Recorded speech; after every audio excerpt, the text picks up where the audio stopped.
যারা 2 টাকার খাবার দিলে তাদের জন্য খুব আমার ভালো লাগছে, তারা যেন এই উদ্যোগটা যেন বজায় রাখে। 2 টাকা খাবার দিয়েছে, আমি তাদের জন্য দোয়া করছি, নামাজ করি। 2 টাকা খাবার দিয়েছে, আমার ধন্যবাদ দিয়েছে। প্রগতি স্বেচ্ছাসেবী সংগঠন 2 টাকায় এই যে সাধারণ জনগণ খেটে খাওয়া শ্রমিকদের মাঝে যে খাবার বিতরণ করছে, এটা নিঃসন্দেহে একটি ভালো কাজ।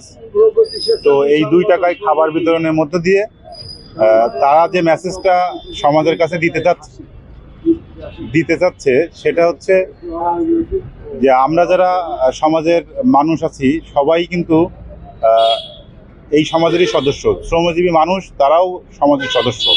তো তাদের প্রতি আমাদের সহানুভূতি, ভালোবাসা থাকা উচিত। তারা খেটে খাচ্ছে, পরিশ্রম করে খাচ্ছে, তাদের পরিশ্রমে আমরা যারা সমাজের অন্যান্য স্তরের লোকজন আছি সবাই সুবিধা পাচ্ছি। তো তাদের প্রতি আমাদের সকলেরই সহানুভূতি থাকা উচিত। সেই জায়গা থেকে তাদের এই উদ্যোগ সত্যি প্রশংসনীয় এবং প্রশংসার দাবি রাখে।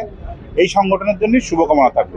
প্রগতি স্বেচ্ছাসেবী সংগঠনের উদ্যোগে আজ কালীগঞ্জ বাস স্ট্যান্ডে নিম্ন আয়, পথশিশু, সুবিধাবঞ্চিত অসহায় মানুষের জন্য প্রায় 200 মানুষের জন্য 2 টাকায় হাসির কর্মসূচির 5ম ইভেন্ট অনুষ্ঠিত হচ্ছে ইনশাল্লাহ।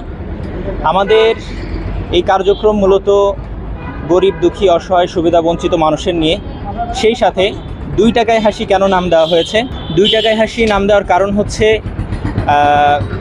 এখানে যারা দাতা আছে, অর্থাৎ যারা সহযোগিতা করে, এখন মূলত মানুষকে সহযোগিতা করার জন্য আসলে অনেকেই মনে করে, অনেকের ভিতরে চিন্তাভাবনা আসছে যে আসলে আমার নিজেরই টাকা নেই, আমি কি সহযোগিতা করব, এই চিন্তাভাবনা মানুষের ভিতরে ঘিরে আসছে এখন। তো ওইটাকেই খণ্ডন করা এবং নিয়মিত অন্যকে দানের অভ্যাস গড়ে তোলার জন্য আমাদের এই আয়োজন, যাতে সর্বনিম্ন 2 টাকা করে হলেও মানুষ প্রতিদিন দান করতে পারে। এবং মাস শেষে আমরা এই প্রজেক্টটা করে থাকি। তো সকলের সম্মিলিত প্রচেষ্টা এটা হয়ে থাকে এবং যারা এখানে উপকারভোগী তারাও 2 টাকার বিনিময়ে এটা গ্রহণ করে থাকে। অর্থাৎ নিজেরা খাবার কিনে নিচ্ছে, খাবার কিনে খাচ্ছে, এই মনোভাব যেন তাদের ভিতরে থাকে, নিজেদেরকে যেন ছোট মনে না করে, এই জন্যই মূলত এই আয়োজনটা করা।